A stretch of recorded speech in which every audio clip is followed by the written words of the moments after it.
there's no time to waste. Maybe try to let go.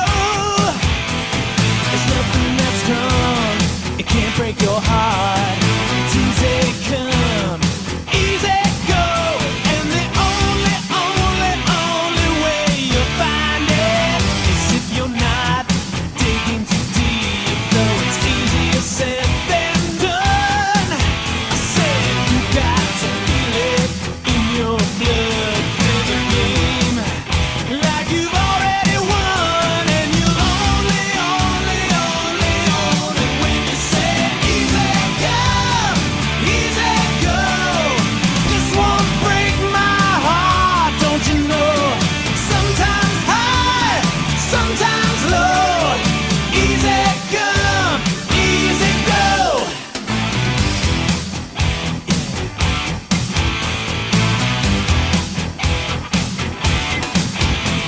You fell in the trap that won't let you in. You try again and again. You let the heat burn your feet. Baby, try to understand that you'll only when you say easy come, easy go. This won't break my heart, don't you know? I say sometimes high, sometimes low. Easy come, easy go.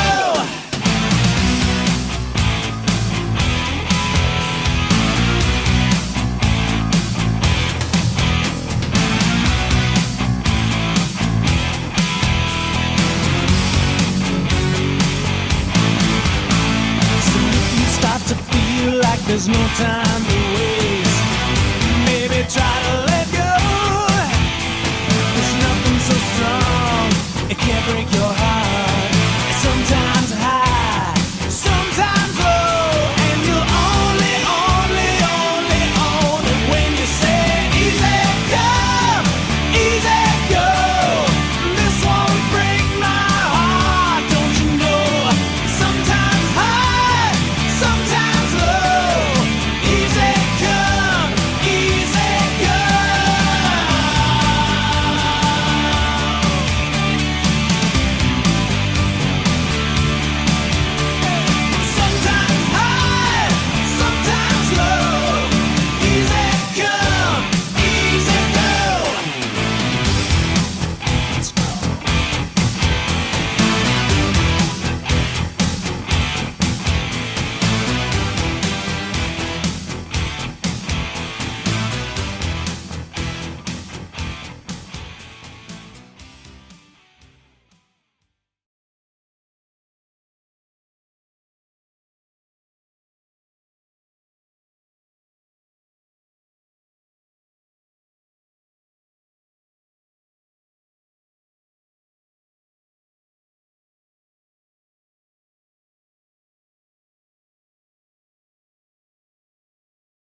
KBOOM 108, where we're right and they are wrong.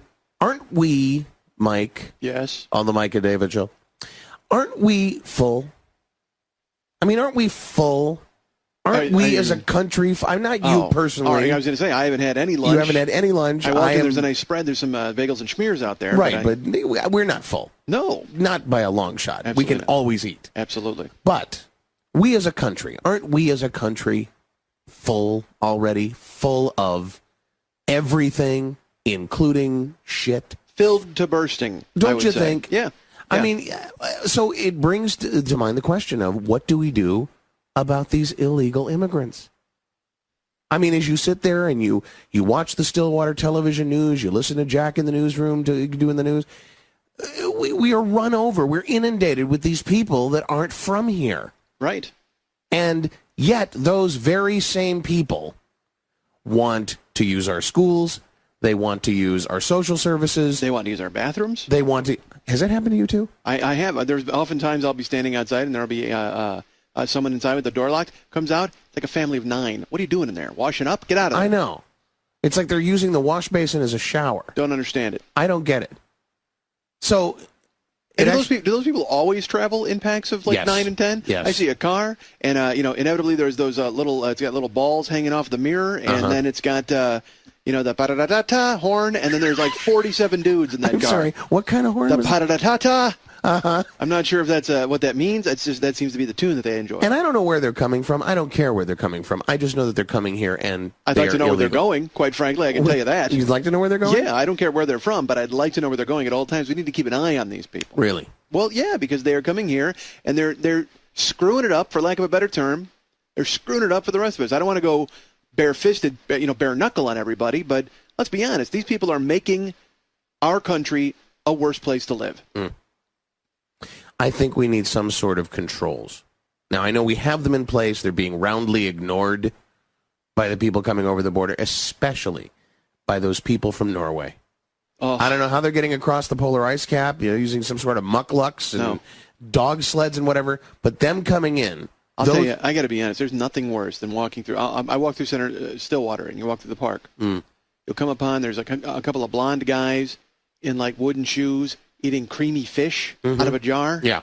Not interested. No. They got like big, thick walrus type mustaches, and that creamy fish is like stuck in there. Yeah. Like, and I don't know if that's It's like a little for later. Oh, it's horrifying. That's what they're saying. Oh, that's a little for later. Yeah. I've heard him. Get a napkin, Leif. And learn English. Yeah. Yeah. Oh, I've heard that's a little for later. That's too many vowels in that sentence. Absolutely. I don't get it. So, then I have a proposal. I have a modest proposal. Now, is this just for the Norwegians, or is this for everybody? I think this is for everybody across the board. All right. Look, I believe that no matter how you get into this country, if you get into this country illegally, you need to be called for it. You need to be called on it, and you need to be made to pay. And believe me, I got a laundry list of things. But first and foremost, I think we chip the immigrants. Chip them. Yes, we chip the immigrants. Do you know what that term is, chipping? No, I'm thinking of like chipping ice. Like No. With a chisel. Implanting a chip. Oh. Inside. Like in the back of the neck or in the forearm or maybe in the bicep. Although I do not want in any way, shape, or form to have any illegal immigrants' lifting power to be in any way, shape, or form limited. Impeded. Yeah, impeded, limited. So maybe the bicep isn't a great idea. But somewhere. Back of the neck, shoulder, something that can be scanned easily. Now, are you proposing we do this to the people that are here now, or just all of the new entries? Oh, no, people that are here now, in particular the people that are here now, so we know where they are. I mean, one of the problems we have with illegal immigration is they are everywhere. True. I see them at Freckle Bitches. I see them at Novin dropping off a jalopy. Yeah. I see them. I see them. Where else do I see them? I see them in Saints Row all the time. I mean, who knows how many of those people are legal? Yeah, and that doesn't seem fair because there's that gang. There's the Los Canales gang. Yes. Is that the Carnales? Los Carnales. Yes. Yeah. And that doesn't seem fair to the other gangs that these guys just keep getting replenished with new cannon fodder. Yeah. You know what it is? It's like playing one of those games when you were a kid, when you were playing the board games, and you had all the money. Yeah. You had all the soldiers. You had all the tanks and the special white chips that got you in further into their strategic area. I have a feeling. Are you saying that these immigrants have sank your battleship? You know, as a matter of fact, I am. Oh. I think figuratively and literally, our battleship has been sunk because we are burdened. We are overburdened. Our system is overburdened. Our schools are overburdened. The fact that when I go down to Stillwater DMV and I have to pick and choose which of the pamphlets that I am going to read to get my, my good driver certificate or whatever, to get my license renewed. I'm going to review all this stuff. I have to leaf through 90 pages of every language in the known universe until I get to English. Yeah. What's that all about? Yeah. Give me a break. Yeah. All because we're servicing these illegal immigrants. Yeah. And I mean, I don't even know how you would say parallel parking and tiling ease. Yeah, I don't either. These people are driving yaks. Yeah. What do they know? So my problem here is this. And my solution. I have a problem and I have a solution. Okay. So I'm not just stating the problem like some of the other radio stations here in town that yap on about this They stuff. throw stuff out there and then they'll be like, we want to hear what you think about it. Call us, because they have no solutions. Yeah, they're we don't just care what you throwing think. stuff against the wall. We don't want to know what you think. No. We'll tell you what to think. We'll tell you what to think. Absolutely. Exactly. So I believe that the problem is we don't know where these illegal immigrants are. We don't know their paths as they come into the country. I have to stop you. Yes. I think we know where they are. We do? Everywhere. We see them all over the place. We don't know where they're going or where they end up. That's the thing. Like at night, who knows where they're at? Scurrying off under some rock. They have like a Los Clubhouse somewhere. Los Clubhouse. Yes. Where they're in there and they've got their regiment of the eye and they're hitting a gavel and then they're deciding what to do about us. I don't Regiment like it. of the Eye. It's Are you a club. member of one of those secret societies? I may have heard something on the internet about those Regiment of the Eyes. Okay, fine. We need to know where they are. I agree. And yes, they're everywhere, but we need to know specifically where they're they're going, where they're going, located, yeah. where their headquarters is. Right. So, yeah, sneak into our country. If we find you, we have one of those special guns. We snap a chip into your neck. Yeah, boom. Period. Like a zip gun. Now, and this is only because our leaders are not willing to pick these people up by the scruffs of their necks and kick their little tushies back to whatever country they came from. You know? They're too concerned with offending people and hurting people's feelings. And losing childcare. Yes. And gardening. Oh, and sure. Pool cleaning. Yeah, and orange selling. And taquerias. And what else? What else are we in danger of losing? Oh, the milky, creamy fish guys. Oh, yeah. Oh, not a fan. But there are some people, who get into that sort of thing. I suppose. I don't understand it. I think that if we can track them, if we know where they're going, what they're doing, we can, in fact, turn this whole thing around. We can turn this whole immigration thing around. We need an FIA.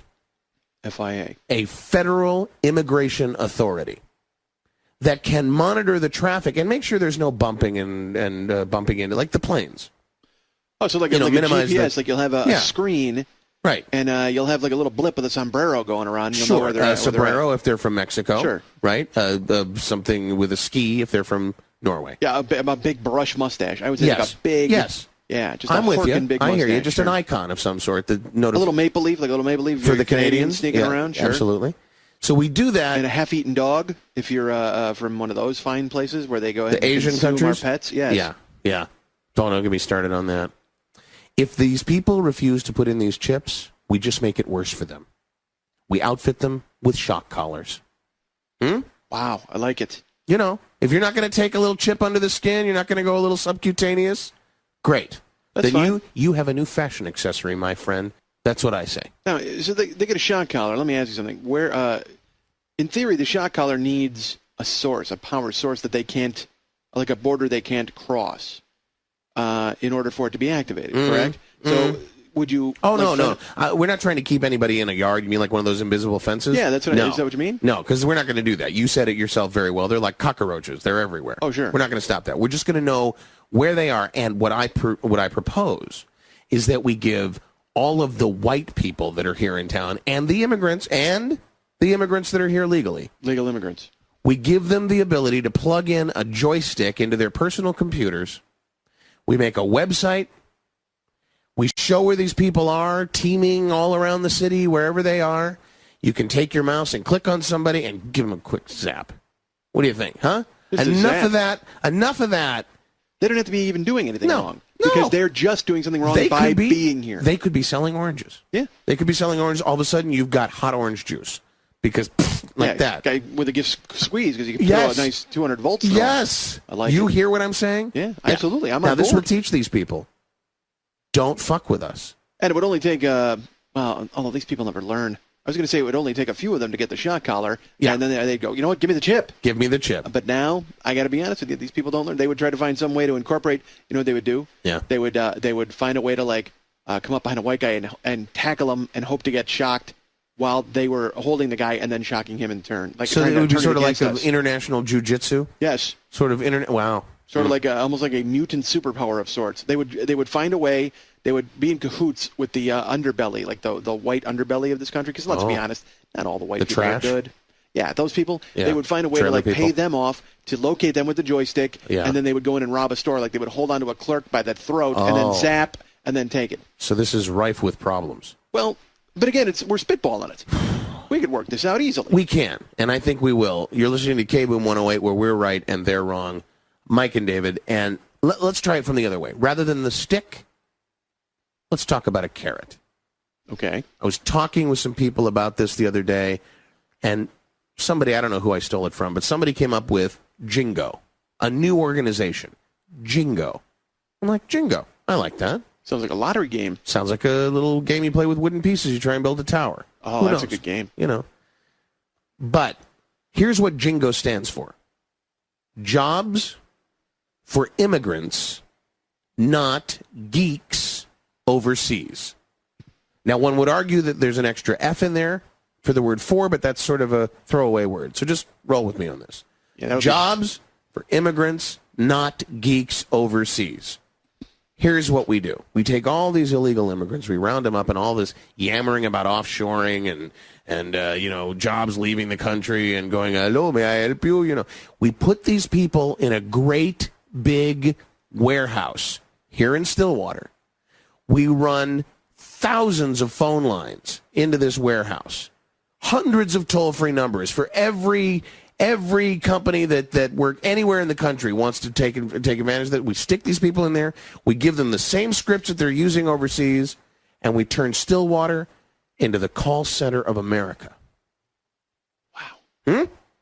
You think big. What do you think? You think big. That's what I think. It's manageable. It's We know it's where they are. We know where they are. It's efficient, and while they're in this building, the shock collars aren't operating. So it's a sort of a draw. Instead of a stick, it's a carrot. Come Carrot. eat my carrot. R- You know what I'm saying? Sure, I hear you. Here's my question. Yes. Who teaches these people to read? You said there's scripts involved. They're going to need to handle, the volume of calls coming in will be from Americans who speak English. Who's going to teach these puddin' heads from, other places? Puddin' heads? Well, you know what I'm saying. Is that a technical term? Sure. Okay. It's kind of like a whistlehead. Gotcha. Who's going to teach them how to read? Because we know that these people can't read, or else they'd see the sign that says "Stay out." What if we made the scripts all pictographs? All pictures. And then they could say, take the round circle with the little circle inside it and put it on the cup-shaped piece of plastic that slides in and out of your computer. What do you think? That might work. That's about as good as you get from overseas anyway. Heck, that's as good as you get from some people here. Yeah. You know? Yeah. Yeah, and these people, and they'll be working toward. Hey, I got it. What? They read their own language, don't they? Sure. Let's go to their countries. Let's outsource back to the U.S. Let's go to their countries and say, hey, you've got personal computers here in San Salvador and Mexico and Canada and Norway, right? We've got people in Stillwater that speak your language, my friend. Huh? So a little reverse. Call your toll-free. A Yeah. little osmosis. Yeah. Let's take advantage of the fact that we have all these illegal immigrants here. Let's put them to work back. And you know what? They're sending all their money back there anyway. True. Right. Yeah, we're funding them. Essentially, our economy funds their economy illicitly. Yeah. Why to are Western we doing Union. that? Well, let's do it, and let's get benefit as well. Because when Mr. and Mrs. Overseas Illegal Immigrant leaves the building, they're still going to buy themselves some clothes. from Stefan. They're going to buy themselves a car from Vinny, my friend Vinny over at Novin. They're going to spend their money. Now, what they're not doing is they're not taking showers. Well, let me backtrack. I have to stop you. All right. They're not going to buy clothes from Stefan. They could not possibly afford that. They're going to go to Sloppy Seconds and pick up some clothes there. All right. Secondly, but it's money into the economy. let me play devil's advocate here. Oh, let me we throw go. Some danger. Here we go. This is the danger of your plan. I All like right, your plan. fine. All right. But here's something that could go wrong, and tell me how we fix it. We outsource to the other countries. That means people from that country are calling here and getting their fellow countrymen who've made it. I see where you're going. Go ahead. So we don't know what these people are saying. No. They're going to have some sort of code that Right. they're going to throw back to their old country. Right. And maybe even provide them with a blueprint of how to sneak into this country. So Because they've obviously done it successfully. It could actually make the problem worse. I think you're actually inviting, I don't want to say anarchy, but you're certainly inviting an uprising. This is a tough problem. We're not going to solve it in 4 minutes. This was so close. I was like so it. close with this. Well, I like it, and it's a moneymaker. It's just we would have to find a way to break through their pidgin English or whatever it is they're going to be speaking. Nice. I like this. A lot to chew on. Please stay tuned. You're listening to KBOOM 108. Mike and David, we're right. They're wrong. Back in a moment. Upscale means different things to different people. At Crash Landing in the heart of the airport district, enrobe yourself in an environment of glass, brass, rich wood, and chrome, where martinis are served to order, and the staff is here to serve. Not only are the ladies here attentive to your every need, they are specifically trained to go down on you anytime, and the terms are absolutely free at Crash Landing. Our bartenders are master craftsmen of the art of martini building, and our happy hours raise the bar on luxury. Every night from 9 to 11, we take mushrooms and have the use of a limousine and driver, all on your way to fly. Crash Landing, the martini bar in Stillwater at the airport. Our world is dying. Hello, I'm Marge from On the Rag. I was appalled when I found out that huge corporations are destroying the rainforest to make the jeans you're wearing. It's true. Do you know how many rabbits died in the testing laboratories so that you could wear those socks? It's true. So I went on the hunt for materials that Mother Earth herself would proudly wear and would look great with her bowl haircut. We got comfortable shoes, painter pants, work shirts, and On the Rag proudly features the XX XY clothing line that is stylish, easy to care for, and certified dolphin safe. New product flows in once a month. So we'll see you soon at On the Rag. Peace. The talk that rocks and rolls you. Stillwater's 108 FM. WMD KBOOM. I'm not quite sure why this is that they keep portraying older white men as loud, as boisterous, as repeating themselves, that they are loud. I don't understand why they keep taking people and putting them in these violent video games and making them sound as though they're just older buffoons, as though they don't have a life experience on this sort of thing, as if they don't understand the horrors of war. I served in our armed services. I know the horrors of war, and what's being shown in these violent video games is not the horrors of war. It's something else. It's some sort of stylized fantasy. It's certainly horrors, but maybe not the horrors of war. War that you horrors. Saw. Yes. Horrors, not whores. I don't mind whores. I don't mind the whores. I see. I believe that we are taking our youth and we're giving them this idealized viewpoint of war, that they can take a one of these discs and put them inside these games and start things up, and after the title sequence finishes, boom, they're in the middle of some war that there's no consequences whatsoever. This is the thing. None. No consequences. consequences. You kill somebody, hey, you move on and kill somebody else. And it tries to portray salt of the earth, blue collar America, hardworking white professionals who are essentially the backbone of the society, as loud and blustery and boisterous, and that they repeat themselves, and that's not the case. That isn't true. I don't believe that's the case. And it's a bad message to send to kids. No, it is a bad message to send to kids. Yeah. And the fact that they keep telling the same story over and over again, that they have these people repeating themselves over and over and over and over and over and over again. Yeah. I mean, all you read in the newspaper is about these games and these kids growing up to kill people in real life. Yeah. And they're getting younger and younger all the time. There was a 6-year-old toddler in North Stillwater that took a gun and blew away his grandparents. 6 months old, picking up a weapon as though it was, simply lying on the ground, and had some sort of number floating over it so that when you actually picked it up, it did something. It gave you some sort of credit. Right. I don't buy this. And it just sends a message that, hey, minorities are cool and that's who you want to be. How can they possibly think that? And if you can grow up to be, a white shop owner, watch out. You're going to get a bullet in the spleen. It's just inevitable and it's going to happen. Why would they not take God-fearing Christian white people and make them the heroes of these games? They should. Why is that They're not the the heroes case? of real life. That's exactly right. And these people are selling escapism, but it's the wrong kind of escapism. You want to escape into the Bible. You want to escape into your family's past. Sit down with a veteran and ask them about their life. The world of Jesus. Right. This man had an interesting life. You want to talk about a violent video game? Oh, boy. How about a violent video game about Jesus' life? Yeah. Huh? Yeah. This man suffered. But you know what? These kids would not learn. They would all want to be Judas. Every one of these kids would say, hey, I'm going to be Judas. And I think there ought to be a law. There ought to be a law that you cannot play the bad guy in a game, in any game. Why would we want to teach our children those values? Oh, hey, I don't want to be the cop. I want to be the robber. Yeah, I'm going to walk right by this storefront and steal this apple, and there's nothing anybody can do to me. What does that mean? What does that mean? What does that tell our youth of today?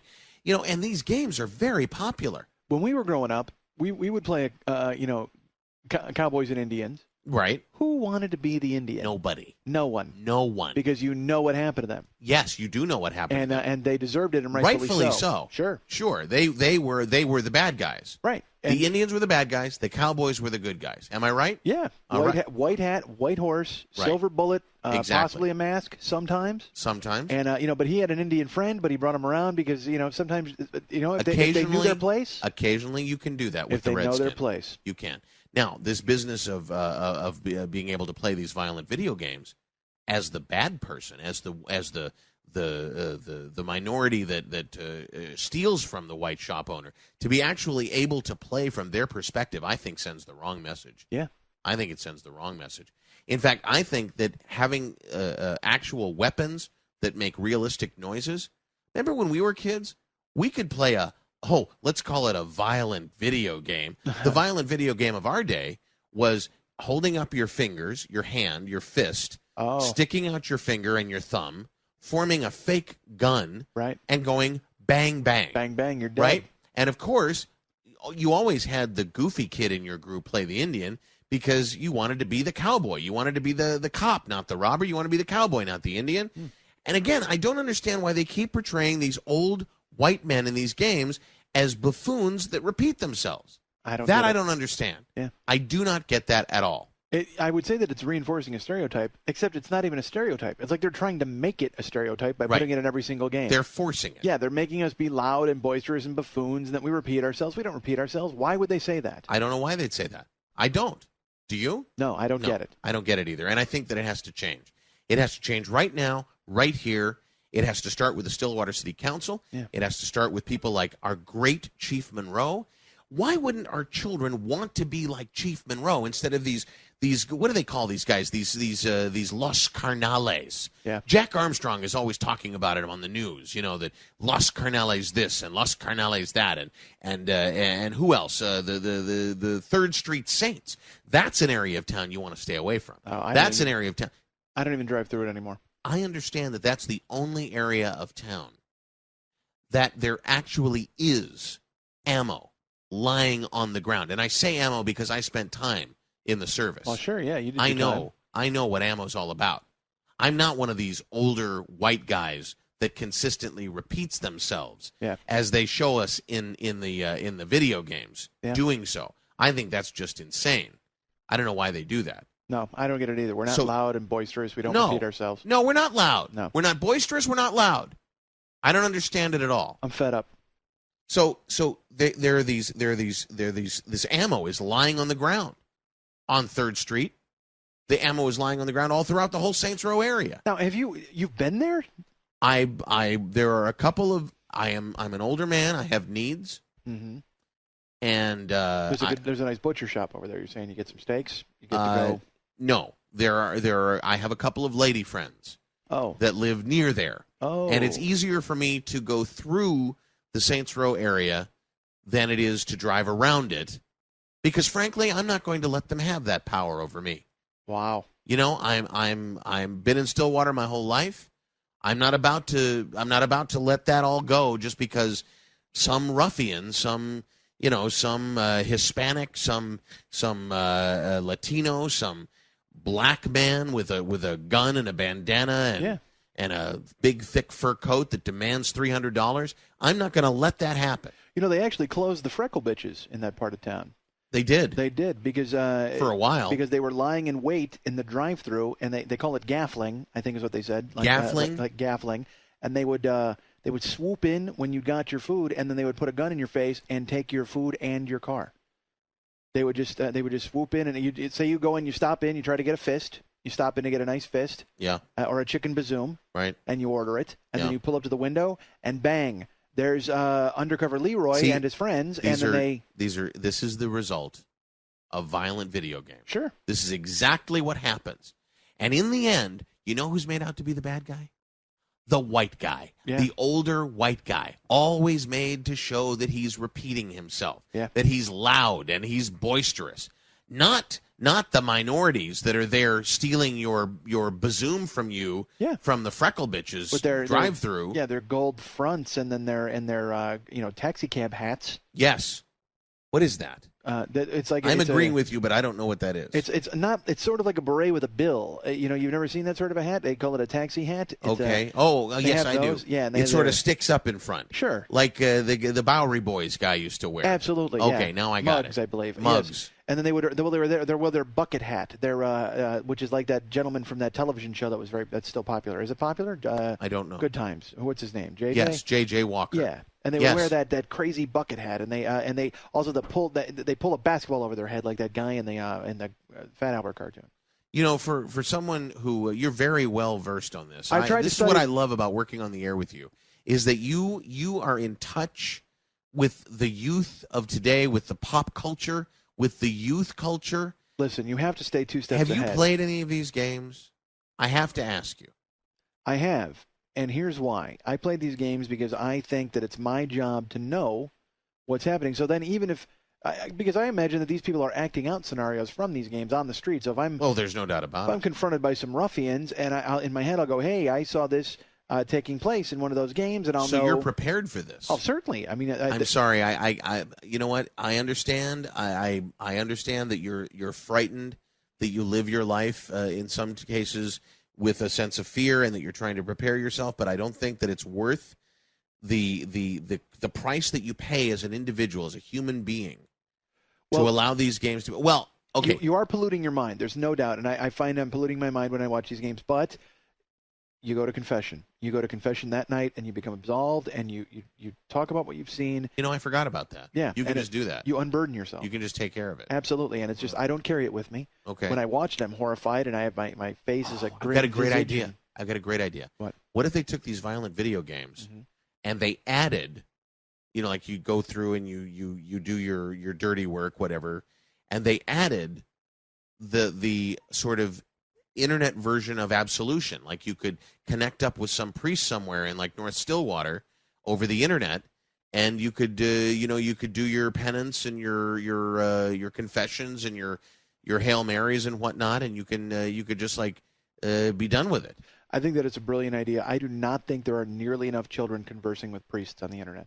I think you don't? Absolutely need to get them I think involved. you're right. I think we need more of that. If we can get our clergy and our children together, I think that's the key to saving them and keeping them out of these violent video games. I think they need to, maybe go and get a job at the rectory and play some volleyball with the priests and go ahead and rake leaves. Do anything they can to keep their idle hands are the devil's business. Is that what it is? Workshop. Devil's workshop something. Yeah.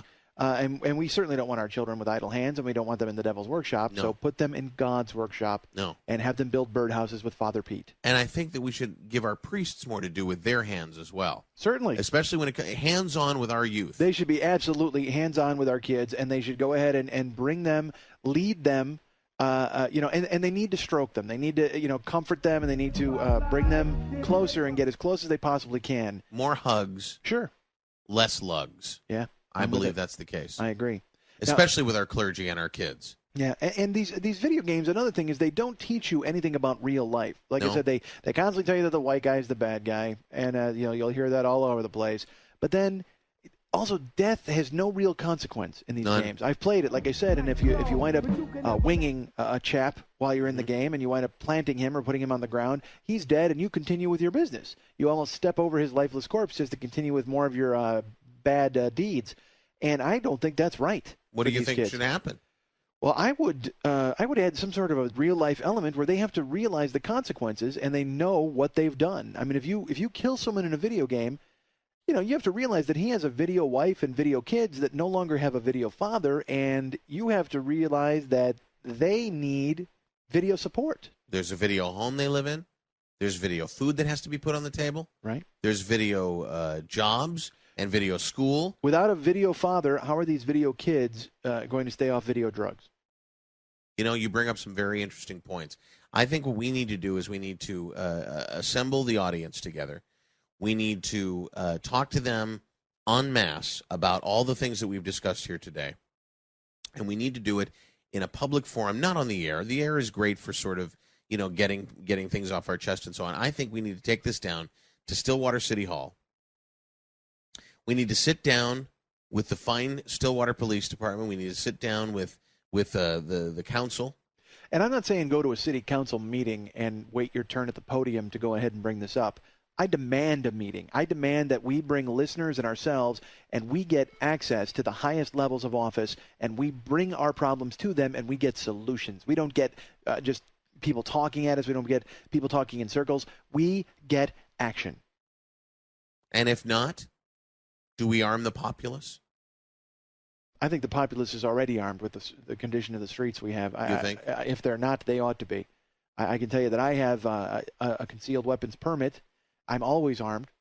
Are you armed at this very moment? I'm armed. I have several weapons on me at this very instant. Really? I have actually 2 separate knives. I have a blackjack.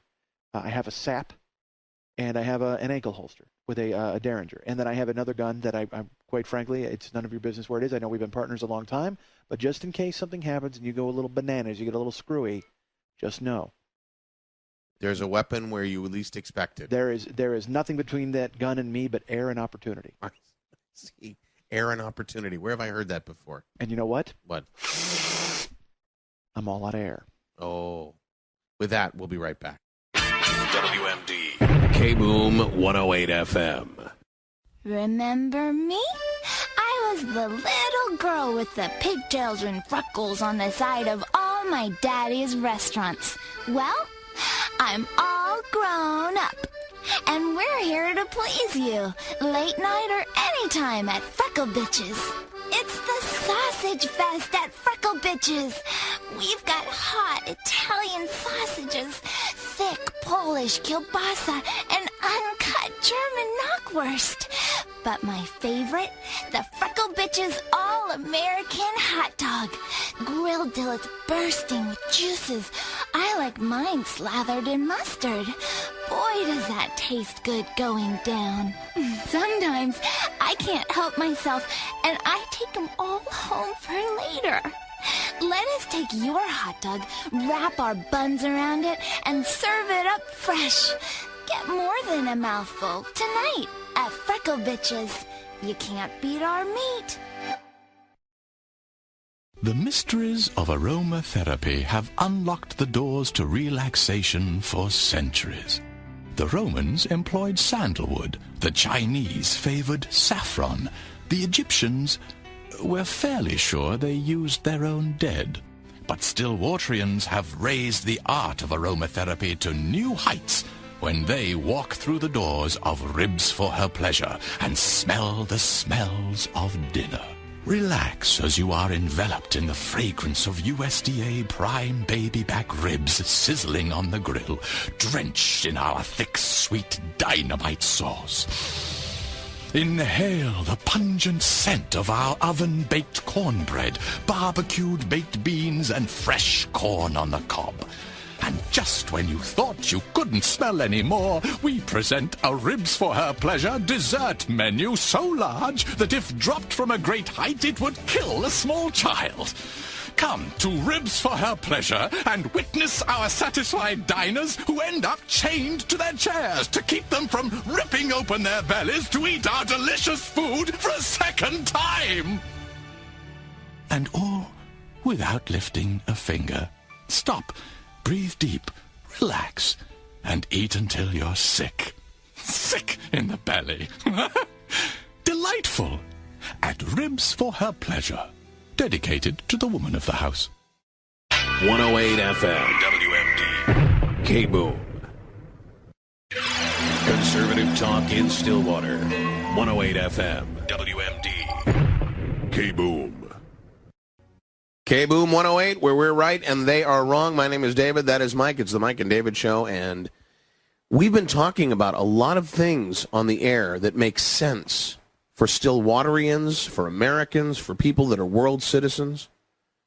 And you during the break, you had mentioned a couple things that you wanted to talk about. Well, we were talking about immigration flag burning. We talk about it all the time on this station. And there was a couple of points that I had. One, air travel is so dangerous these days, and that's not our fault.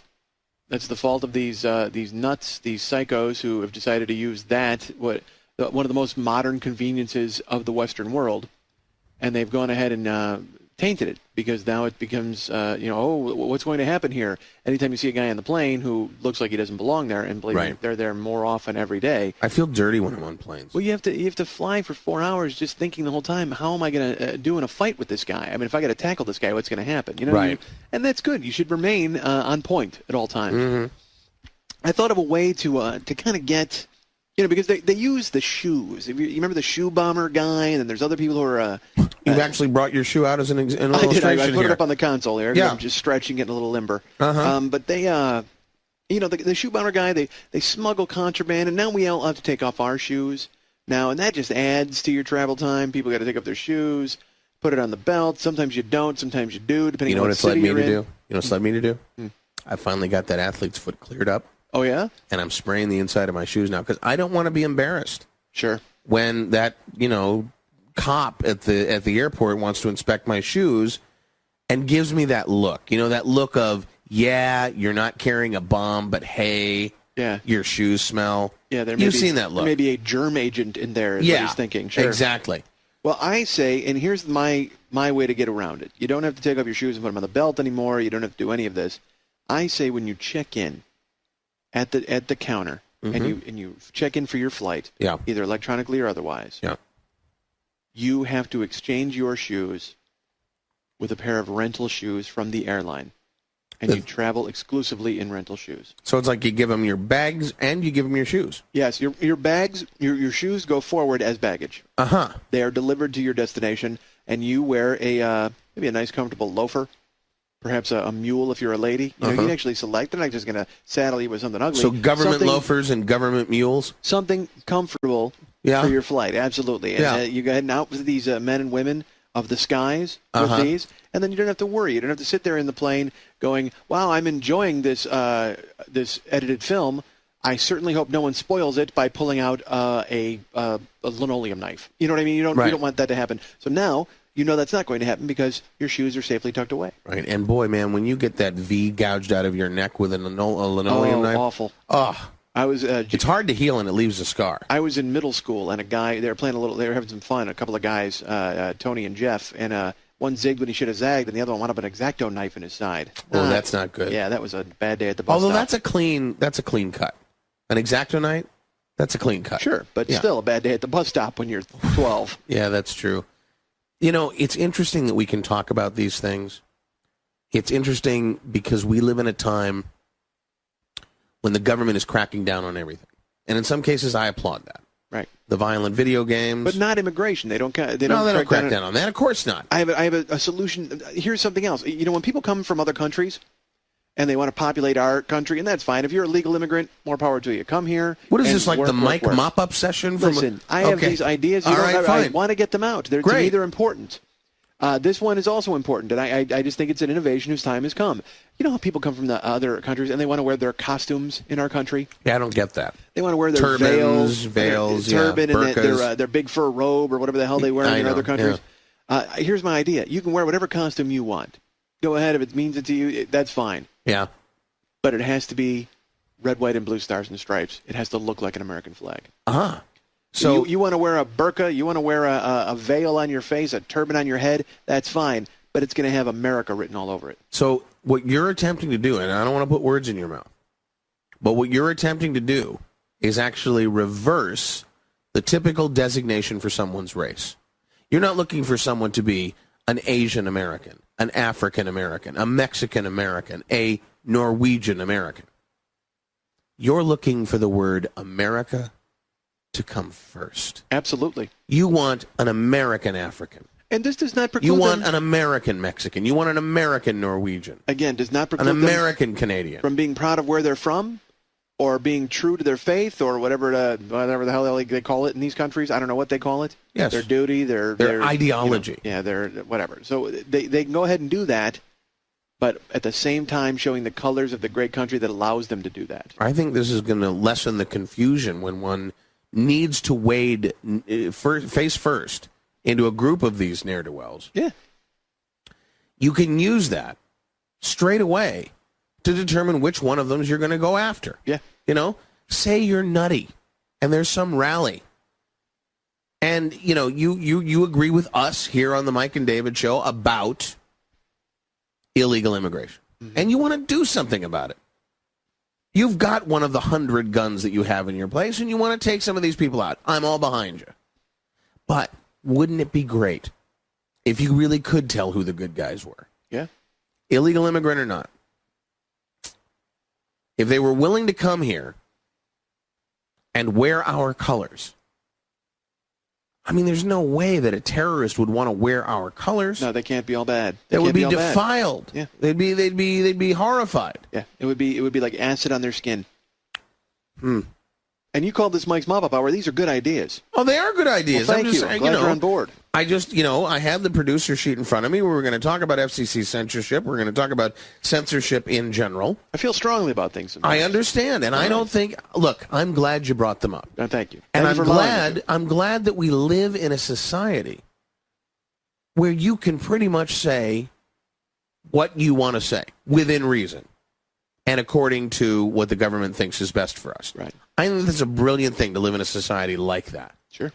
Where you are free to do whatever you wanted to do as long as somebody in our government approves of it. Yeah. I think that's great. Yeah, that's fantastic. I mean, who else has that kind of freedom? I'm sitting here and I'm looking at some of the proposed rules that the government's going to have for television, for radio, and so on. And this provision about Sundays being all churchified, no more hardcore gangsta thug movies on cable channels on Sundays. None of that stuff. All day, 24/7 on Sunday, nothing but religion. Yeah. Nothing but, and I'm not talking about religion like, the temptation of Christ or any of that stuff, that quasi junk. Right. I'm talking about hitting your knees and thanking God that you live in a country like we live. Yeah. And doing so for a good long time. Give me that old time religion. Yeah. Yeah. Make sure it's broadcast to me in what I would consider a favorable light. Don't give me your snarky, sarcastic, well, hey, this might be true or might not be true according to your faith. No, it is true. It is Sunday. And on the seventh day, he rested and he thought about what he'd done. Right. And you need to get in line with that. That's right.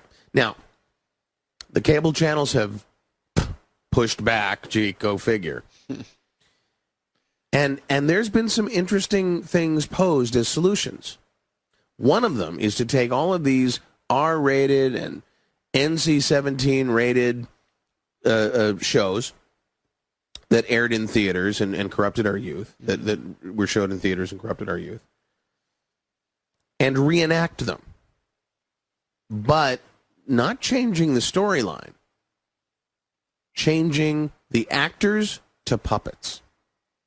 Can you imagine some of history's best action flicks with puppets in the roles of the actors? It would remove all of this stigma of, oh, action movies make little Johnny go out and blow somebody away with a tombstone. You know, they see a car chase, they want to go down to Novin and steal back a car and go for a joyride. Right? None of that anymore because puppets are doing it. You don't see puppets inciting riots. I love this idea. You don't see these cute little puppets telling our youth to go kill people. You know what I love about it? I love the fact that it brings families together. Yes, absolutely. Finally, I could enjoy a Nick McGee film. Uh-huh. I could watch Rear Naked Choke with my kids. Right. And they're going to enjoy it on their level, and I'm going to enjoy it on my level. That's exactly right. I think it's fantastic. It is the bridge between generations. I don't often agree with cable companies and big media corporations. And I'm not so sure that a cable company came up with this idea. I think there was pushback from them on this. There was pushback, but then the government said this is what we're going to do. This makes sense. Right. It would have to be the government to come up with this idea because it makes so much sense. Right. And on top of this, the actual actors and puppeteers involved would be government workers. Oh. So we could crank out, a movie a year based on just throwing that kind of resource at it. So you could have a DOE. A DOE, Department of Entertainment. Ah. That's amazing. That's an interesting thing. Or a DOCP. Which is? Departments of Casting and Puppets. Nice. Yeah, I think the Justice Department would go for that. Sure. And I think that the cable companies would be on board with it as well. Boy, again, it's a reasonable. You want to reach a compromise. This is a reasonable compromise. Bringing families together. In the end, that's the goal. It's all about the family. In the end, it's about bringing families together, protecting them from all these outside influences that try to destroy the family. Instead, turning those very same influences into family strengthening items. And making sure that they are well aware that the government is who they should look to for their advice on what to watch, for protecting their children. I don't think we can make a stronger argument based on the government that we have now that what we do, protecting our kids, is the highest priority. Would you agree with that? Absolutely. We have to protect the children. Right. The children are our future. We need to teach them well. We do. We need to do that, and we need to do that on such a way that it has to be palatable. And that's what I think the puppets do. The puppets take care of that palatability. Well, then you're educating children, and they don't even know it. It's almost like chocolate-flavored broccoli. It's good for them. Have you tried that? They don't know it. The chocolate-flavored broccoli? Yeah. I haven't had it. I had the vanilla cauliflower. It wasn't bad. Gotcha. I was looking around on the internet for a site that I could just refer to from time to time that has examples of the worst of television, the worst of radio, the worst of movies. I mean, the hardcore killing, the blood and the guts and the screwing and the beating of whores and the running over of policemen and the horrendous, the being in a room naked with a bunch of women who just want to do nothing but ravage your body, Sure. I mean, we've all been there. The gays with their furtive glances and their nodding. Yeah. Thank you for reminding me of that. I forgot. But I sit there and I look at this and I think, wouldn't it be great if there was a site that could protect us by showing us these things using internet video streaming techniques? Almost like an online glossary. Sure. So a reference. I see. Yeah. Like a reference library of filth. Right. Okay. Right. And have it staffed by, somebody who has been around this sort of thing for years and years and years and knows how to pick and choose exactly what goes on this site. And then the inverse of all that stuff, all that's left, is what you show on television. Everything else is protected with some sort of a special chip in the television sets. Okay. And on the radio. I mean, I truly believe that if we utilize technology to protect ourselves from ourselves, we are doing ourselves a tremendous favor. What if technology's not for that? What's it for? Technology should be to protect us from people bastardizing technology. And it should also be used to find those things that are just horrifying to watch. Absolutely. Overtly sexual, angrily violent. The gays. Yes, with their furtive glances and their nodding heads. I don't, there's something about that whole situation when you're being judged by a gay person that just, it just drives me crazy. Yeah. Who are they to judge anybody? Don't get me started. Gay physician, heal thyself. KBOOM 108, where we're right and they are wrong. We're talking about censorship. We're talking about being able to live in society without being inundated with the filth and the smut. And the gays. Before we go to the break, I just want to make sure I've covered every possible thing that you wanted to talk about. Oh, you don't have any coming back with another mop-up? Well, here's the thing. I just figure that if you have this opportunity, now's the time to do it, because I think we have the listeners by the throat. Okay. I think they are hanging on every word we have to say. Yeah, they may be doing other things while they're doing it, driving, shooting, loving, talking. Who knows what they're doing? But they have us along for the ride. Mm-hmm. And as long as we're a part of their lives, and as long as I'm a part of your life, Mike, I want to make sure that you are given your due.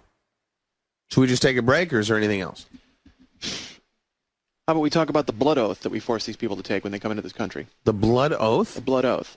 Oh, I remember this. See, this was an idea you had when we were talking about the immigration thing. Yeah. But it was off the air. You see, I tell you this while we're playing the news, while we're doing the commercials and so on. I tell you, just write it down and say it on the air. That's so much more effective. Yeah. And again, you get a larger audience than just me. This is another idea. And we make these people come to the country, and you cut the palm of anybody who comes to this country. Like when they just walk in, they run their hand across some table saw and boom. Not a table saw. No, come on. We have to have a medical professional involved in this. Oh. And it would be a scalpel, maybe an X-Acto knife, which we talked about earlier. Sure, it makes a clean cut. You cut a palm and you bleed this person, and you bleed them into like a petri dish. And how much blood? That's when they're reciting the citizenship oath. Oh, so it's combined. So that with makes us. it a blood oath. Exactly. Wow. And then they can go and assimilate into our country. If they do anything wrong, because we'll have the chip implanted, we'll be able to follow them around and figure out the shock collar. We have the blood. Yeah. The second we get the blood, it's whisked off to government laboratories. We are cloning these people. They act up. They do something wrong. They're replaced by their clone who won't ask questions, who we actually turn into a productive member of society. So we are cloning immigrants as they come, but only to be used if the immigrant doesn't do exactly what we expected him to do or what he's supposed to do. Huh.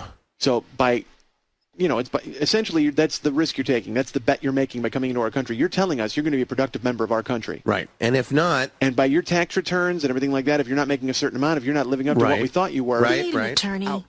Here's how we cheat them. The recent increase in gang violence on the streets of Stillwater has resulted in an increase in financial opportunity for people just like you. If you've been shot, robbed, or murdered, your case is ripe for the courts, and I'm just the man for the job. I'm a local boy. I graduated from Stillwater Community College with a passion for the law and an associate's in gun repair. Now, these qualifications allow me to get inside the head of your jury, so I know early on whether we gonna lose or not. And if we do lose, lunch is on me. How we cheat them, attorney at law. If you don't win, it's not like you didn't try. Go get scars and dug and gold, all that on the fence. Did we mention we have gold? All that on the fence. Hey, you cocksuckers! We're going out of business! Everything and clearance prices. I'm Crazy Carl, and if you can find musical instruments, jewelry, or electronics for less, I'll fill my pants with shrimp and jump in the shark tank. Oh, Christ, it's bloody cold. And remember, if your stuff got recently stolen, we might have it here at On the Fence. I'm Crazy Carl, and if we don't, I'll tattoo a bullseye on my arse and hand you a bow and arrow. Oh, Christ almighty, take it, boys! Go guitars and gun and go. All that on the fence. Did we mention we got guns? All that on the fence. WMD. KBOOM 108 FM. KBOOM 108. We're right, they're wrong. I'm David, that's Mike. It's the Mike and David Show, and we are talking flag burning. Yes or no? Yes. Yes. Yes, What do you mean, immediately. yes. At the stake. Are you What kidding me? are you talking about? No questions asked. Burn these people. What? Burn them? What are you talking about? Flag burning. Oh. Flag burning. Flag burning. I didn't hear the L. Ah, sorry about that. But I'm with you. Sure. I'm with you. If that's what we're talking about, I'm with you. But that's not what we're talking about. So, flag burning. Big controversial subject here in this country and around the world because they know that it's a controversial subject here. We see all these terrorist dudes all over the place burning our flags. And it's like, is it really any skin off your nose? It shouldn't even be controversial. It just should be, don't do it, period. That's it. Yeah, if you do it, we invade your country. Yes. And we grab your oil. Yeah, and well, it's really our oil. We're the ones who need it, and we're the ones who use it. That's true. They just happen to have the land it's on. Right, and I don't know what that's all about, but that's another day. So flag burning in general, though, has become an epidemic. I mean, you have people burning flags. It used to be the flag got burnt as the way that it ended its useful life. I mean, if you look up ways to retire a flag, yeah, you can fold it and you can put it in a box and you can, send a child off to war and get killed and, have the flag come back as part of that and sort of retire the flag. You can do that. But one of the ways to dispose of is not the right way to say because the flag is so sacred, but one of the accepted ways to, take it out of service, retire it, is to burn it, but not in anger. No. Not draped over, the Lady Liberty, not in a group of student insurgents who are dancing around it gaily, singing Death to America. All these people yodeling while they go ahead and do that. I agree. Yes. It's foolish. You want to fold it nicely into the triangular shape that we all know as the storage shape for the flag. Almost like a hat. Right. Like when you make one of those newspaper hats. Exactly. Yeah. And by the way, the flag, and this is a little known fact, if you were to fold the flag into one of those newspaper hats, it would not only look more stylish than a typical newspaper hat, but it wouldn't leave behind ink stains on your forehead. Oh, absolutely. And it would actually provide more absorbent protection from the occasional ink spill that those hats were supposed to protect you from. Because they were newsprint. True, but you don't want to get ink on the flag. Are you advocating spilling ink on the flag? No, I'm just simply pointing out the absorptive properties of what flags are usually made out of, which is cotton polyester. It would protect you from said ink spill. Yes. I see. A polyester cotton blend is always going to outmatch a newsprint. Right. Just regular paper. I'm on board with that. All right.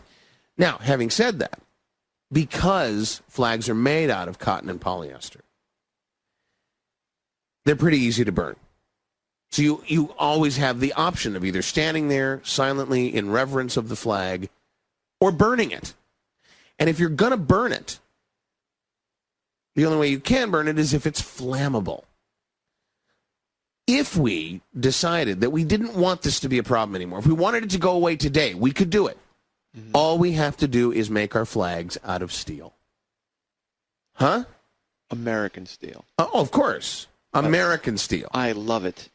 I mean, We could make it steel with steel little hooks to make it so that it could be flapping in the breeze, or we could just simply make it out of one solid sheet of good old-fashioned rolled American steel. Just see it sitting there stiffly on a pole. Oh yeah, it's not waving in the breeze. Because you know what? Honestly, the wind needs to watch itself too, blowing our flags to and fro. We need a steel flag that'll stand up and say, "Hey, back off, wind. Back off, wind. You can't blow us." Right. You can't knock us off our perch. Sure. We need to stand here and defy you. And a steel flag would defy even the wind. Right. And it would not be flammable, which is my original point. True.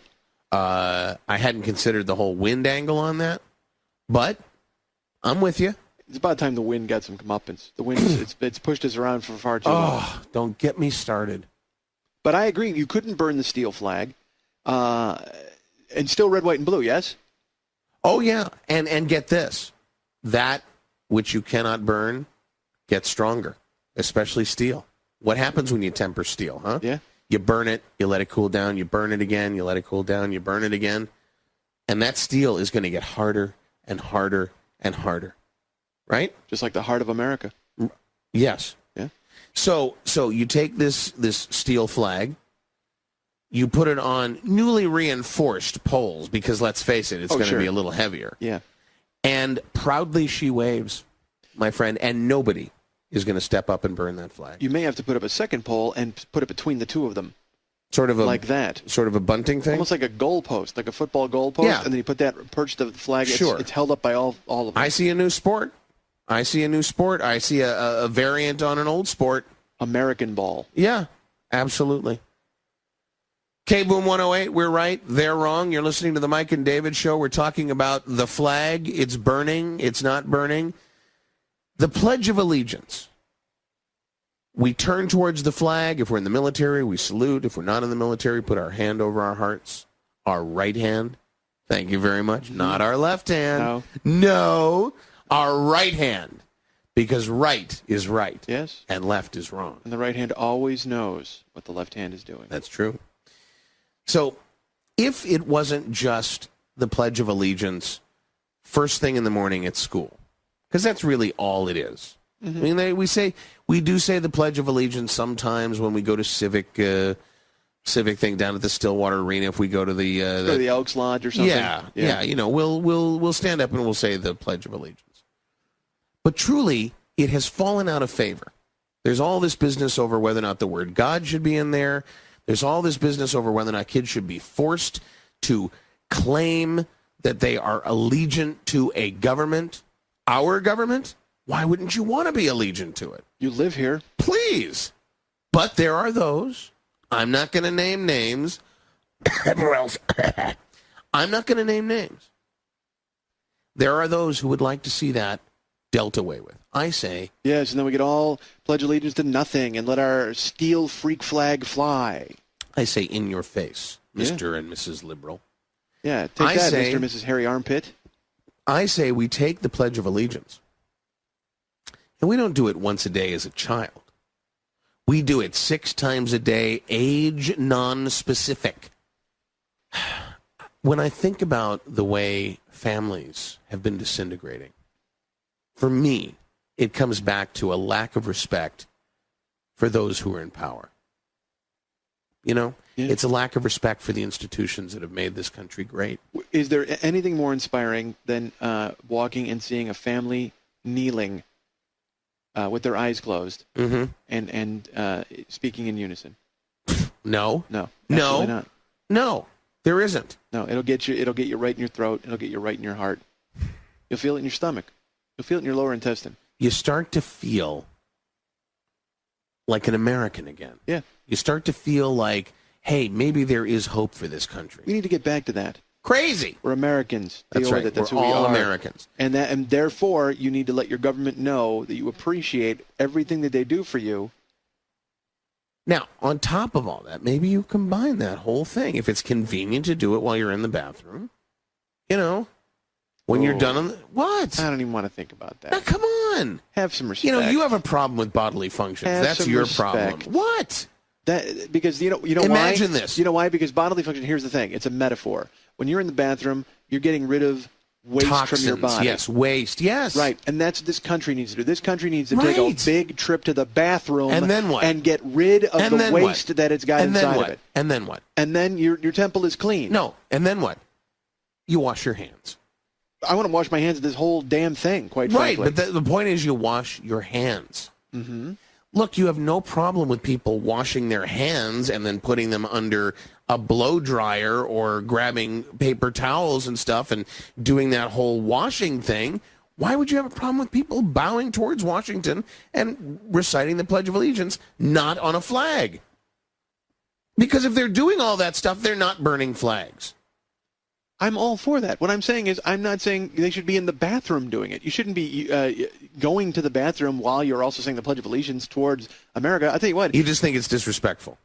Unbelievably so. Really? Because the people who sneak into this country, the people that are abusing this country, the people that are telling our government that they're not right, they're essentially taking a dump on this country. Okay. And the two should never mix. The two should never meet. I see. You know what? Take care of your business and then take care of your obligation. It was look. I was just thinking. I respect you. I respect you. I don't mean to come down on you. Compliance is important. Yes. If you're going to set up a rule like this, you want people to do it. Sure. So, what you don't want is you don't want people going, "Oh, I'll get around to it next hour." No, there will want be designated times so you know to take care of your bathroom nonsense before you do it.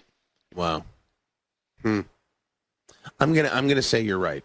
It was just a wild hair idea that I had, but I understand your point.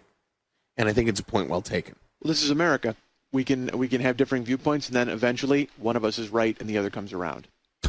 That's certainly true. That's certainly true. I have a feeling, though, that if we don't do something about the flag burning thing, that we're going to lose all respect for what to some people is nothing more than a piece of fabric with some coloring in it, some dye in it. And I'm all for smaller government. I'm all for less laws. But I think there needs to be some regulation here. If we're not going to do the steel thing. Let's be clear. Less laws is good. Yeah. But if you're enacting laws that help us and protect us, by all means, go ahead. So here's my thought. We chat up Alderman Hughes and we say, hey, at least in Stillwater, at least in this slice of the world, it has to start somewhere where we have control, that any flag that's within the city limits is treated with a chemical. Now, just bear with me on this. Is treated with a chemical that when it is burned, if it unfortunately falls prey to one of these pinko hippie Nazis that likes to burn flags, that this chemical that it's treated with will also burn and give off fumes that immediately immobilize the perpetrator. Because sometimes, I don't know if this happened to you, but sometimes you'll be driving along and there'll just be a flag burning there with no one around it. And you think to yourself, well, who did that? You just want to find the people and just take them out behind the building and just smack them around. Sure. Right? Yeah. But they're not there. So you're proposing soaking a flag or treating a flag. All flags. All flags. All flags. With some sort of a nerve agent. I'm thinking a nerve agent. I'm thinking curare. I'm thinking, who knows, whatever. I mean, there are plenty of people that are smarter than me that can figure that out. Sure. Yeah. So I say we just simply create the situation where and believe me, it only takes one or two people being completely immobile and losing their bowel control and having someone else come along and pick them off for burning a flag. Yeah. It only takes one or two of those before people realize, hey, maybe I shouldn't burn the flag. Yeah, once word gets out. Yeah. That's what I'm talking about. I'm thinking, if that's the case, if you can make it a real penalty for people to burn the flag, but not necessarily harm others, like if you were to turn it into a nuclear explosive or something like that, yeah, you'd blow up the perpetrator, But you'd probably take out 14 city blocks at the same time. Yeah, you take out a chunk of America. You're looking at one person paying the price for their own actions with this nerve agent. And it can be done, my friend. There's none. I've seen movie after movie after movie where things just like that have happened. Right. And look, if they can depict it in Hollywood, it has to be real. Am I right? Yeah. Okay. All right. 108 FM, WMD, KBOOM. Remember me? I was the little girl with the pigtails and freckles on the side of all my daddy's restaurants.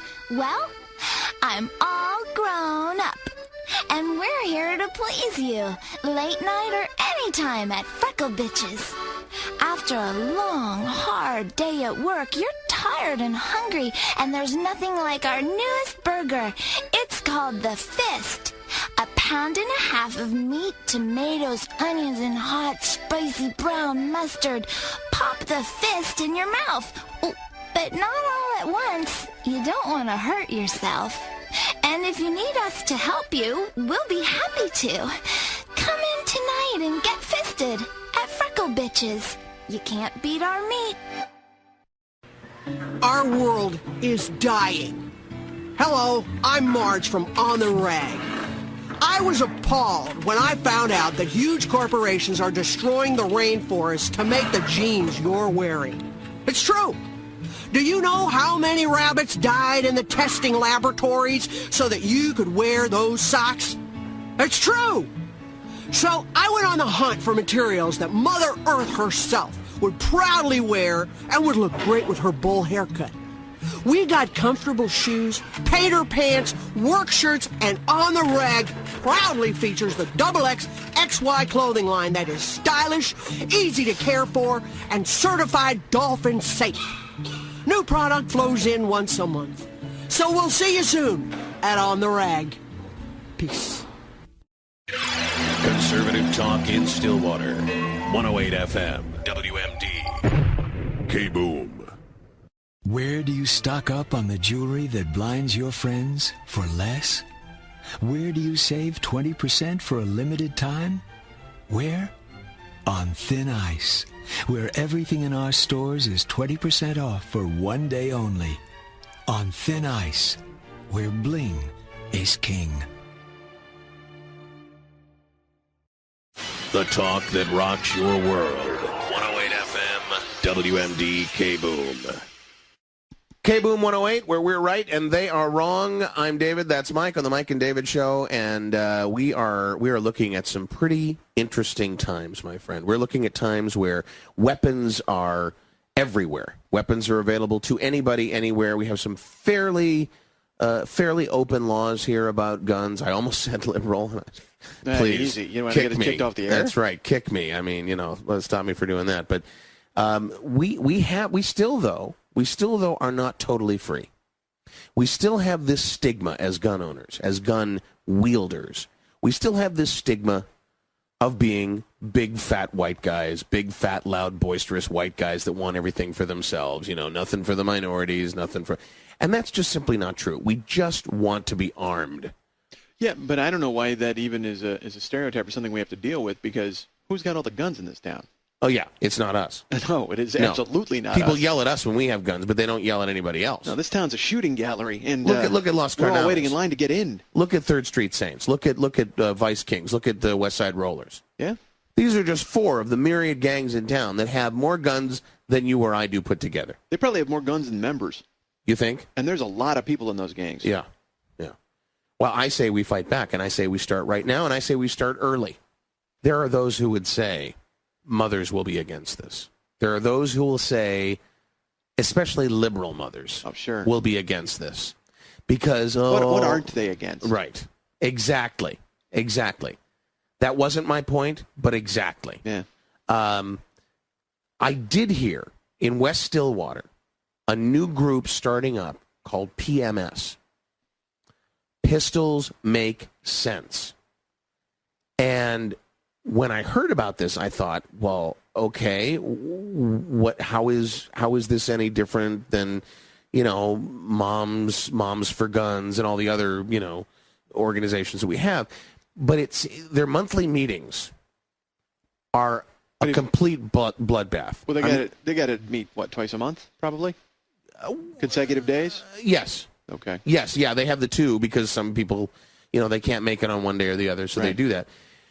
So I think that's where we start, because here you have women who are on a monthly basis just getting all the bitchiness out. They're just getting real. In some cases, a tear or two as they talk about their experiences. So pistols make sense. So this is a retreat? Are they learning to shoot? It's it's like any other, hey, let's get together and I'll sell you cosmetics and I'll sell you food storage items and whatnot. It's one of those kind of things. You get together with your girls and you, how women do, they'll get together and they'll show each other how to use dildos and how to wear sexy hot clothes. Those parties, not sex parties per se, because, Lord knows those are fun too. The toy parties. Oh, okay, where they kind of demonstrate how to use devices and things like that. And that's what it's like with Pistols Make Sense. They show you how to clean a gun. They show you how to fire a gun. They show you how to hide a gun once you've done something maybe you're not so proud of. They take you through the whole thing. And they, as you said, remove the stigma. If we start with these, many of these women are mothers. And if we start with these women and we start to say, hey, do you love your child? Do you? Then show your child that love. Give them the gift of a firearm. Early. Start when they're young. You market to these women, all right, and you get them on board, and then they get other people on board. Right. Then we could actually kind of get a small fleet or an army of these women to organize and maybe sell the products that we're talking about. Like they would go, they'd make appointments, maybe go door to door. Right. And then they would have Can you imagine parties where they would be knock selling on the these door. products. Yeah. Open the door, there's a woman standing there with a gun pointed at you. Not to shoot you. No. Unless to help you. Unless you didn't buy. Yeah. But to help you. To help you, absolutely. Exactly. To teach you what you should be taught. That's a powerful motivator. Yeah. What you should have been taught as a youth, which is where we're trying to start.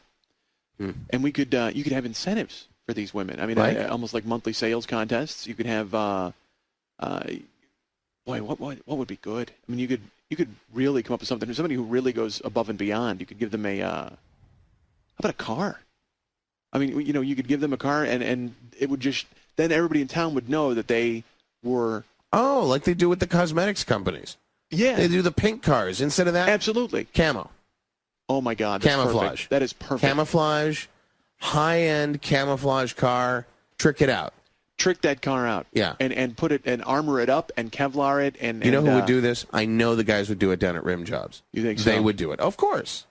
What? Are you kidding? Man, we could get everybody on board with this. You know what? We got to put this up on the website. We got to get people start getting people signed up and get some ideas. And if you're out there and you can think of a prototype, sure, anything from let us like know. you said, the baby bottle to any other product you could think of. The mobile that I mentioned, maybe a grenade rattle. You could go. Let me go the like other that. direction on you here.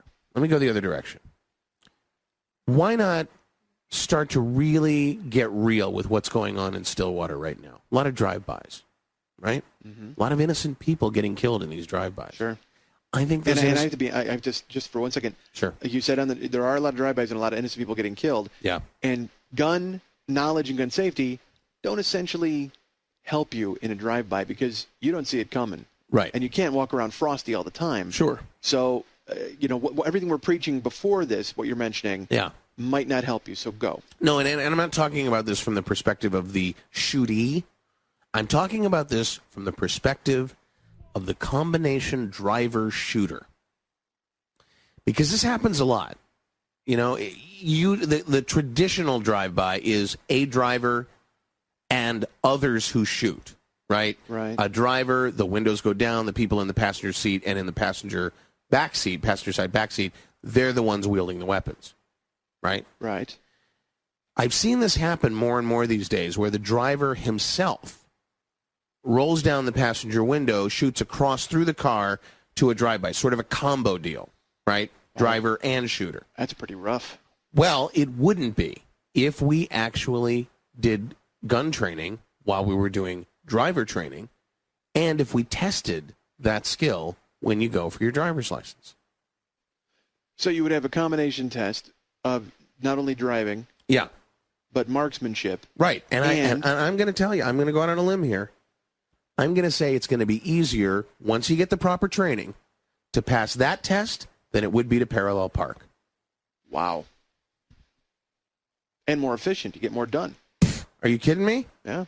You know, none of this craning your neck over your shoulder to see where you're... No. It's a simple turn to the head, to the right, pop, pop. Bang, gone. And also, there's a lot less looking in the rearview mirror. Did I get him? Did I get him? Right. You know you got him. That's right. This is the celebration that is gun ownership. This is how you celebrate gun ownership. This is how you celebrate being free to have as many guns as you want, to use them anyway. And this is something all gun owners should do. They shouldn't just own a gun, period, for defense or whatever you think you need it for. You should innovate. You should figure out uses for your gun and uses for your abilities with a gun that help you and the others around you. Absolutely. All through history, you have examples of products that were meant for one thing, but found purchase with some other use. Like spaghetti. What was spaghetti supposed to be? I'm not sure. But you read that on the internet. I did. Spaghetti initially, I think, was a weapon. I did not know that. Yes, it was because it's a hard pasta, and then when you boil it down, it gets soft. Right. Well, initially, it was developed hard as a weapon, and it was almost like the first cluster bomb. You know, where they would throw it and it would crack and it would go flying all over the place. Yeah, sure. Yeah, or then you could soften it up. Right. And also, then it would become almost like a net of some sort. And then it eventually turned out to be delicious. Huh. You know, I love coming into work every day with you. Oh, really? It's nice. Amazing. It's amazing. That guy over there, that's Mike. I'm David. It's the Mike and David Show on KBOOM 108, where we're right and they're wrong, and we'll be right back. We're right. They're wrong. 108 FM. WMD. KBOOM. Let's face it, on the street, it's all about respect. And if you ain't got the rags, you ain't got no respect. Change all that at Branded. We feed you the highest end clothing in town, beginning with the season's lines from Urban Predator and Auteur Unlimited. Walk the walk with accessories from Acoustics and Viral. Snare the ladies when they catch you in DDT Unlimited and Stalker Streetwear. If you want respect, you gotta go out and get some respect. And you get it at Branded. Look good, even if you're bad. Your first choice for hot talk in Stillwater. 108 FM. WMD. KBOOM. Big Al here for TNA, the gentleman's club where we guts it all.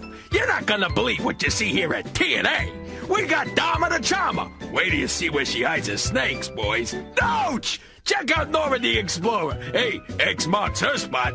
And Wendy the Amazing Wonder Weasel, spinning plates on her nipples. Hey, headlining this week at TNA is Patty Launchpad. Catch the lucky ping pong balls, and you get to reload the cannon. Oh! And if you're from out of town, we give you 100 TNA fun bucks to spend on the girls. Get yourself a dirty swirly, a knuckle buster, or a face glaze. What? Oh, that's TNA, Gentlemen's Club, where our girls are open 24 hours a day. You need it, we have it. Scratch that. World Funk Man. Twangy guitar. Hip-hop beats, yeah. It's all at Scratch That.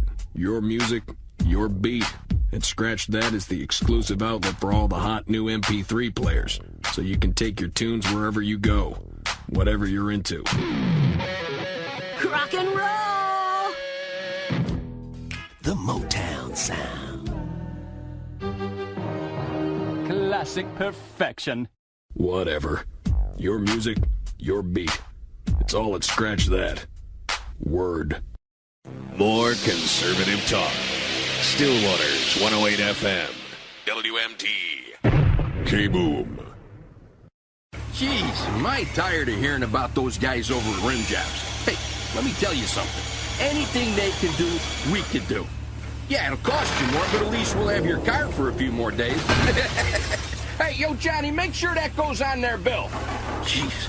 Anyways, like I was saying, there's lots of other garages around town other than Rim Jobs. We got paint, we got tires. What else you need? Hey, I think we still got a couple of cassette decks in the back there, if you know what I mean. That'll fix you right up. Rims, trim, nitrous, even decal work at Rim Jobs. Turning trash into flash. Fish tank, get out of here. Colin Felcher here, and everyone always asks me, "Hey, Colin Felcher, where do you find all those amazing vintage clothes you wear?" Here's my secret. I retro a go-go to Sloppy Seconds! Look, if you're gonna get into someone else's pants, Sloppy Seconds has always worked for me. Hey! Shirts, shorts, slacks, the occasional strappy sandal. Oh, it's hot! And it's all at Sloppy Seconds, and it's all on drastic sale! Hear this, honey. If it looks good on them, it'll look great on you. At Sloppy Seconds! Testify! All hot talk, all the time. Stillwater's 108 FM. WMD, KBOOM. Remember me? I was the little girl with the pigtails and freckles on the side of all my daddy's restaurants. Well, I'm all grown up. And we're here to please you, late night or anytime at Freckle Bitches. Choose from the single, double, or triple D burgers. Or, if you want more than a mouthful, try the twins. All your meat at Freckle Bitches is grilled to order. I prefer it a little pink in the middle. We're open 24 hours, but after midnight, I just love it if you came in the back door. Freckle Bitches. You can't beat our meat. Big Al here for TNA, the gentleman's club where we guts it all. You're not gonna believe what you see here at TNA. We got Dama the Charmer. Wait till you see where she hides her snakes, boys. Ouch! Check out Nora the Explorer. Hey, X marks her spot. And Wendy the Amazing Wonder Weasel, spinning plates on her nipples. Hey, headlining this week at TNA is Patty Launchpad. Catch the lucky ping pong balls, and you get to reload the cannon. Oh! And if you're from out of town, we give you 100 TNA fun bucks to spend on the girls. Get yourself a dirty swirly, a knuckle buster, or a face glaze. What? Oh, that's TNA, Gentlemen's Club, where our girls are open 24 hours a day. KBOOM weather like the inside of a dome stadium, isn't it? Gorgeous weather tonight and tomorrow. 75 in Stillwater. Talk on the radio and nothing else. Stillwater's 108 FM. WMD, KBOOM.